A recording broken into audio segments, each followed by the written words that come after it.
안녕하십니까. 얼마 전까지 한의학 입문TV 강의를 맡았었던 한의사 이한영입니다. 앞으로 10월 중순서부터는 방향을 조금 바꿔가지고 한문학 TV 강좌를 개설할 예정에 있습니다. 지금까지 부족한데도 불구하고 많은 분들이 동참해 주셔서 저 개인적으로도 상당히 많이 발전을 한 것 같습니다. 그런데 이제 문제는 뭐냐면은, 제가 앞으로 강의할 내용은 한의학이 아니라 한문학이라고 표현됐던 것처럼, 한국 사회에서 한문 공부를 한다라고 하는 것은, 이것은 조금 얘기가 다른 거예요. 한국 사회에서 한문 공부를 한다라고 하는 것은 곧 사서삼경을 중심으로 제자백과를 공부하고 문집을 공부하고 이런 것을 말하는 것이지만, 더 깊게 얘기하면, 더 정확하게 얘기하자면 사서삼경을 공부한다는 것은 곧 주자 철학을 공부하는 것이나 진배가 없다는 것이에요. 그러니까 우리가 마치 한의대에 들어왔을 때 우리가 어떤 원하던 원치 않았던지 간에 기본적으로 황제내경이라는 책을 공부했듯이 우리 한문학 같은 경우도 마찬가지예요. 우리 한국 사회에서는 일단 다른 책이 없어요. 다른 책이. 이것을 여러분들이 이해를 하셔야 돼요. 그리고 또 하나 굉장히 개인적으로 고통을 많이 느꼈던 건 뭐냐면은, 오늘도 제가 유튜브에서도 그런 내용을 봤는데, 조선시대는 유교로 시작해서 유교로 망했다, 이런 게 나오잖아요. 그죠?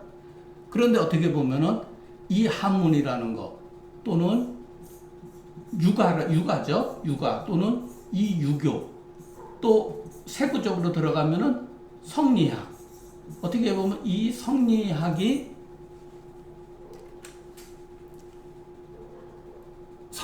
결국은 조선을 만국으로 이끌었잖아요.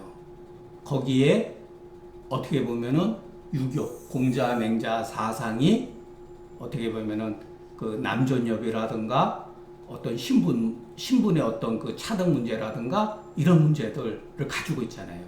그런데 과연 이런 공부를 우리가 할 필요가 있을까라는 그것은 저는 사실은 20대 한문 공부를 하면서부터 엄청난 고민을 사실은 했습니다.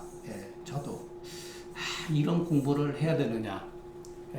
그러나 제가 공부를 하면서 배운 점이 하나 있습니다. 배운 점이 그건 뭐냐면은, 과연 제가 평생에 걸쳐서 생각했던 문제는 뭐냐면, 과연 유교가 공자 맹자 사상이 물론 문약으로, 문약이라고 그러죠. 조선시대를 한마디로 말해서 문약한 점이 분명히 있어요. 이거는 굉장히 문제가 있죠. 문으로 인해 가지고 나라를 망친 거니까. 문만을 숭상하고 무를 업신여겼죠. 조선시대는. 이것뿐만 아니라 어떤 신분의 어떤 문제라든가 이런 문제에 대해서 저도 굉장히 많은 고민을 했었고, 지금도 물론 하고 있습니다. 그래서 과연 이런 것을 여러분들한테 강의하는 것이 과연 올바른 것인가 라는 생각이 듭니다.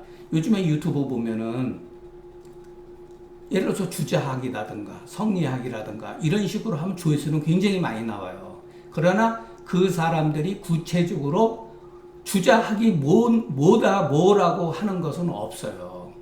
과연 공자, 맹자라든가 주자가 어떠한 신분의 어떤 차등이라든가, 요즘에 말하면 계급이죠. 계급 사회를 정말로 주장했는가? 물론 없지 않아 있습니다. 그러나 이것은 꼭 조선시대뿐만 아니라 다른 어떤 나라, 서양 같은 경우도 분명히 어떤 신분제도는 존재하고 있었는데, 그것이 유독 조선시대에 그것이 굉장히 심화됐다는 것이 문제가 되죠. 그러면 어떻게 보면은 위정자들이 유가나 주자를 이용해 가지고 그와 같은 신분 제도를 더 철저하게 고착화시킨 것은 아니겠는가. 예, 권력을 유지하기 위해서 공자의 이름을 빌리고 맹자의 이름을 빌린 것이 아니었겠는가. 그리고 공자 맹자에 대한 조선시대의 4대보들, 요즘 말하면 지식인들이죠. 지식인들이 너무 일종의 도구마라 그러죠? 일종의 주자 철학을 종교의 교리나 교유처럼 무비판적인 그와 같이 숭상한 것은 문제가 없었는가? 이거에 대해서 제가 앞으로 강의를 하면서 조금씩 여러분들한테 제 의사를 한번 개진해 보겠습니다. 자, 저는 어떤 인연에 의해 가지고 고등학교를 졸업하면서 저는 서울 태생으로 해가지고 서울에서 대학 다니고 그랬지만 대학교 합격하자마자 호남 화순의 전라남도 화순의 만취 위계도라고 하는 분이 유학자가 계신다는 것을 제가 들었어요. 그러니까 어떤 힘에 의해 가지고 저도 참 굉장히 내성적인데 이분을 그때 합격하고 바로 다음날 찾아갔습니다. 이분한테서 제가 사서 삼경하고 제가서 일부를 공부를 했습니다. 약간 이쪽 말고도 통감 저료서도 제가 읽고 그랬습니다. 그런데 제가 선생님한테 배운 것은 뭐냐면은 이 성독이에요, 여러분. 우리가 한문을 읽는데 옛날 사람들은 어떻게 읽느냐. 지금은 눈으로만 거의 공부를 하는데 실질적으로 옛날 사람들은 소리내서 읽는 거를 성독, 요즘은 성독이라고 그러지만 옛날 사람들은 그걸 이호성이라고 그랬어요. 이호성. 일종의 이것은 우리나라에서만 쓰는 용어예요. 이호성. 예.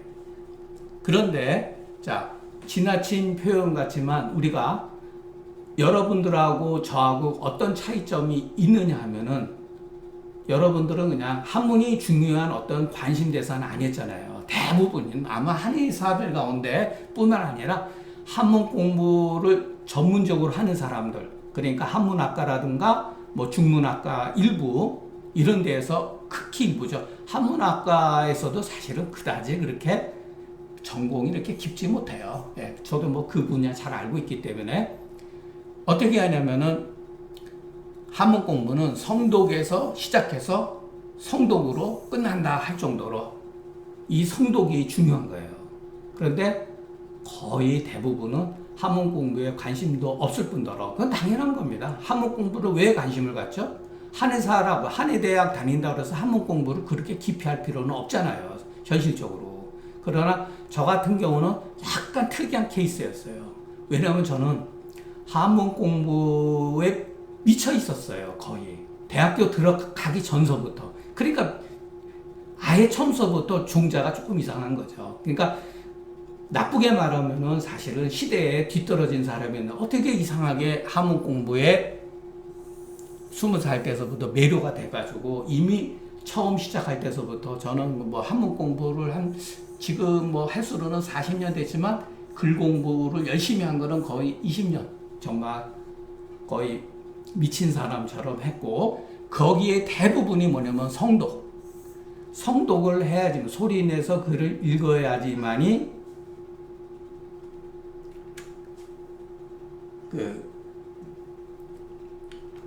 글을 암송할 수가 있는 거예요. 예. 성독을 하지 못하면 글을 암송할 수가 없습니다.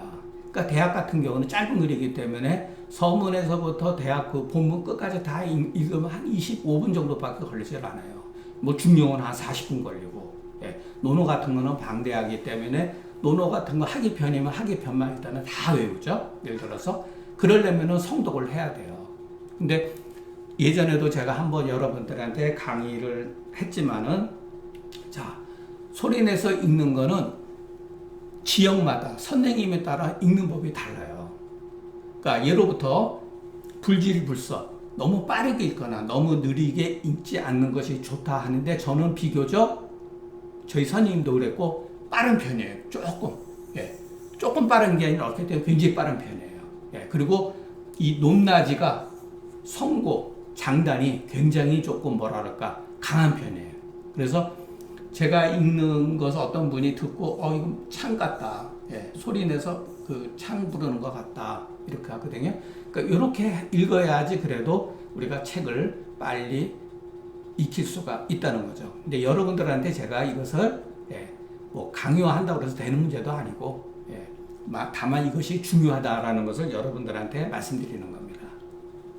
자, 이것은 제가 앞에서도 말씀드렸지만 한국사에서 한문 공부, 즉 사서삼경을 공부한다. 한문 공부는 곧 사서삼경 뜻하는 거예요. 물론 이 논리는 우리 사회에서만 조선시대 이후에 진행되어 왔던 학습 방법이에요. 우리는 지금 한문 공부라고 하지만 예전에는 사서삼경이라고 그랬죠. 사서삼경 또는 사서오경. 자, 이것도 제가 누차 말씀드렸죠. 사서삼경이라는 말은 주자 이후에 형성된 개념이다. 주자 이전에는 사서라는 말이 없었어요. 이거를 여러분 이해를 하셔야 돼요. 공자, 맹자도 제가서에 포함이 되는 거예요. 중국 사람들은 5경, 6경 또는 13경 이런 식으로 표현해요. 그러니까 사서삼경이라는 말은 주자 이후의 학습 방법, 육아의 어쩌게 교육 체계라고 보면 됩니다. 이것이 이제 우리 한국 사회에서 완전히 뿌리를 내는 거죠.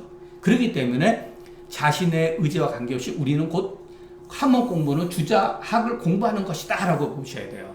요즘에 유튜브를 보면은 뭐 주자 철학, 성리학의 문제점, 성리학의 개요하면은 뭐 수만 명이 이렇게 글을 보고 댓글도 달고 그러는데 그것은 뭐냐면은 누구든지 그냥 알기 편하게 설명하는 것이지 실질적으로 우리가 사서삼경을 공부를 하면서 주자의 철학의 어떤 좋은 점, 문제점, 무엇이 조선시대의 지식인들의 뭐랄까 요즘 말하면 의식화를 되었는가, 이것을 우리가 한번 알아볼 필요가 있습니다. 그리고 조선을 이제 만국으로 어떻게 보면은 이끈 거죠. 자, 여러분들이 생각하는 것 이상으로 주자학은 조선시대의 선비들한테 일종의 도그마가 된 거예요. 도그마라는 말은 어떠한 그 종교에 있어서 도그마라는 말 많이 쓰죠. 교리나 교우로서 비판을 용납하지 않는 거죠. 맹목적을 강요하는 거죠. 그렇기 때문에 실질적으로 공자, 맹자에 대한 해석학의 하나로서 주자학을 받아들인 것이 아니라 주자학을 위해서 공자와 맹자가 존재하는 것처럼 조선시대 4대부들은 그만큼 주자 철학에 매몰되었다는 거예요. 이게 문제가 되는 거죠. 자, 그렇기 때문에 우리는 공자, 맹자의 제가 여러분들한테 이 구닥다리 같은 것을 뭐 우리가 공부해야 된다라고 말하는 게 필요에 의하면 여러분 뭐 들으시면 되고 불편하면 안 들으시면 되는 거죠. 자, 우리는 어떠한 새로운 해석, 주자 철학은 새로운 해석이라는 거예요. 새로운 해석. 그럼 일본 사람들은 이런 해석을 취했느냐? 아니에요.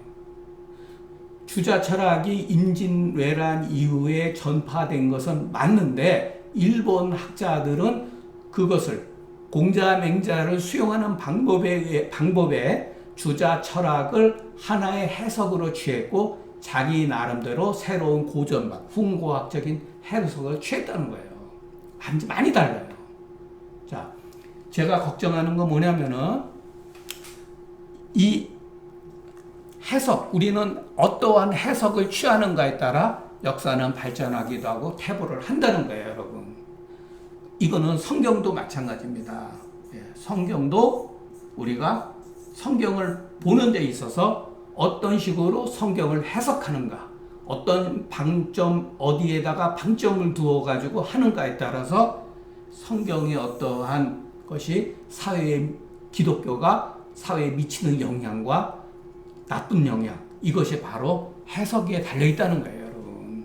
이 해석이 굉장히 어려워요. 쉽지가 않아요. 불교도 마찬가지입니다.